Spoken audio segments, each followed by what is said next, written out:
situasi yang tidak mudah bagi dia.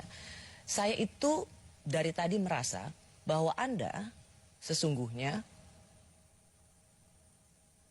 tidak secara pure membela Ibu Putri. Tetapi Anda membawa suara Irjen Polisi Sambo untuk menggolkan desainnya.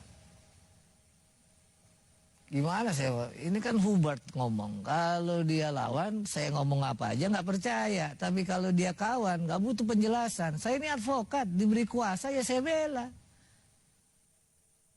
Sesimpel itu.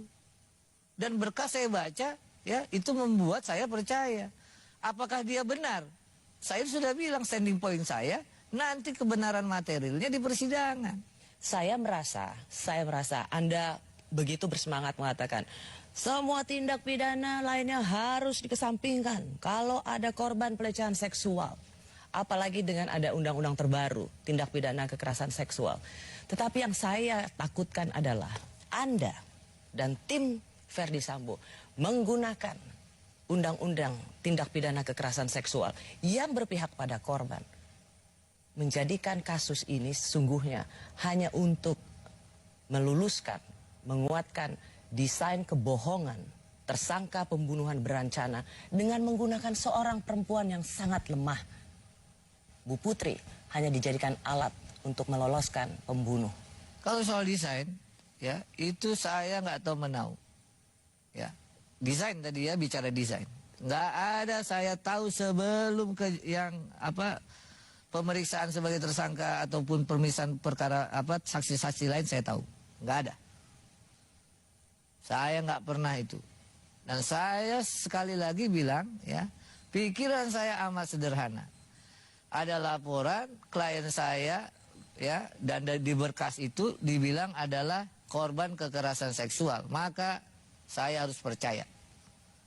Kenapa percaya? Ya begitu memang.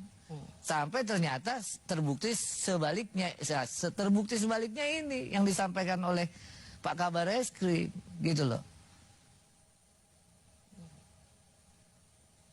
Kalau dibalik pertanyaannya, kenapa saya nggak harus percaya? Orang begitu kok keterangan saksinya begitu, asesmen tim psikolog begitu saya bertemu beberapa kali, memang beliau terlihat ya menangis dan saya kan ada feeling juga. Feeling terhadap? Ya memang ini orang, ya memang beliau ini memang mengalami satu ya tekanan dan seterusnya gitu. Tekanan? Ya nggak tahu tekanan, ya maksudnya istilahnya tuh dia secara psikologis kan tertekan pasti. Gitu loh. Apa yang Anda akan lakukan jika Ibu Putri jadi tersangka?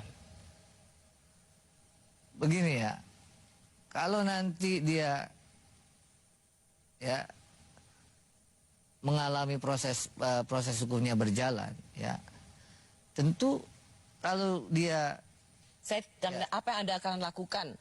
Ya tergantung kalau gitu loh, bergantung dari dia tetap kasih kuasa saya atau enggak.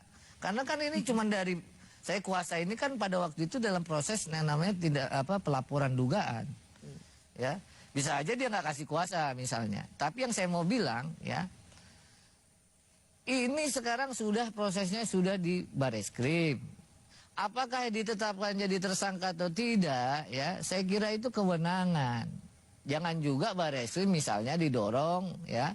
Ternyata tidak ada urgensinya menjadikan.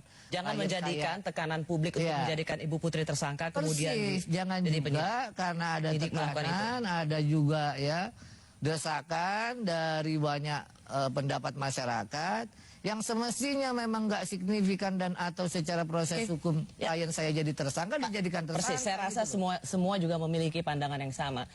Saya berharap Anda sungguh-sungguh menjadi pembela seorang perempuan yang saat ini dalam keadaan lemah. Dan bukan menjadi pengacara yang terlibat dalam desain besar yang hanya menjadikan Ibu Putri sebagai alat. Itu saja. Insya Allah ya, dengan izin Allah. Semoga Anda dapat dipercaya. Makasih Mbak Rosi. Terima kasih sudah menyaksikan Rosi. Kita jumpa.